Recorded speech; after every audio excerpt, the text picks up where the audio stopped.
This right here is an 18th scale Ferrari Testarossa, 1982, by Hot Wheels Mattel. Not the Hot Wheels Elite, the Hot Wheels Mattel, which is the cheaper edition and less detailed. There is an Elite version of this car. Obviously, it's going to be much more detailed, much higher quality, but overall, this is still a good car for the money.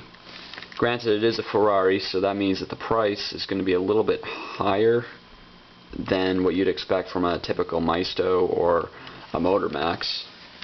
This one being I believe it was $40, and it's very old. This is a 1998 model that came out.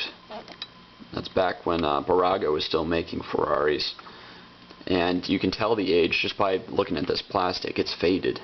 I don't know how long this was in the store, but it definitely has a lot of faded plastics. Here, I don't know, maybe it's just lower quality, but it's running along there as well. The metalwork on it is pretty good, and so is the paintwork, especially considering its age. But inside, definitely could use more detail. Again, I apologize for the camera. It's really bad. I'll put on a more detailed video later on. You can see all the buttons in their places. You can see the big, huge metal shifter there, but there just isn't enough coloring to make it look realistic. Not much detail. Definitely not too impressive. Also notice these seats. They're practically aligned with the ground. I don't know if that's what it's like with the real car, but that seems pretty low. Very uncomfortable. I wouldn't want to sit in that for too long. There's a pretty big gap right there. Oh, same thing with the door. Not much detail. Definitely lacking. All the buttons, all the lines are there, but the colors, no. Underneath, it's kind of the same deal. Not too realistic. Except for back here, you can see like the struts there, the exhaust, the oil pan, etc. It's all there, but it's all in this chrome-plated color. I'm not sure that's too realistic. Some of it is, of course, but not all of it. Again, as this is an older model, the wheels are not too detailed. I have a Ferrari 308 GTB, which has the exact same type of wheels. Here they are. You can just see the difference. It's lacking a Ferrari logo in the middle. It's lacking the bolts around it. It's still the same shape, and you can tell it's the same wheel, but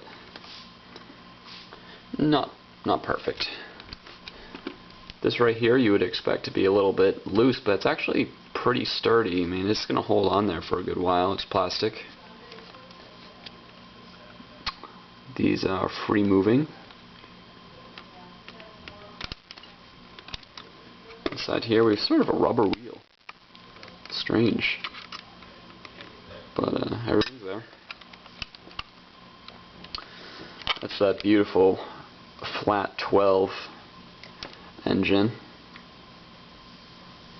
Really is impressive. It's even impressive in the model. You can really just see the size of this thing. It's absolutely massive.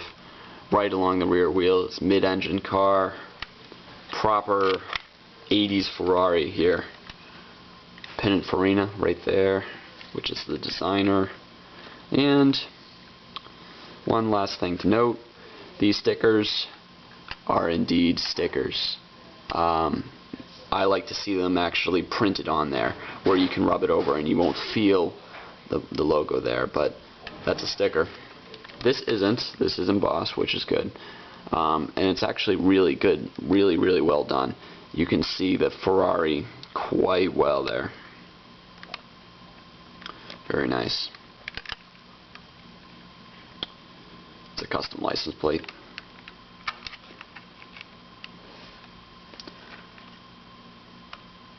A good model, not perfect, but for an older one, definitely satisfactory. And if you're looking for a Testarossa for a really good price, this is definitely worth it, I would say. Despite its little tiny flaws, the outside looks fantastic, the paint quality is fantastic, minus, of course, the plastic that's sort of fading. So, if you find it, I'd recommend getting it. It is still sold at this time, but normally in low quantities because they're so rare because they're old. that's everything. Alright, thanks for watching.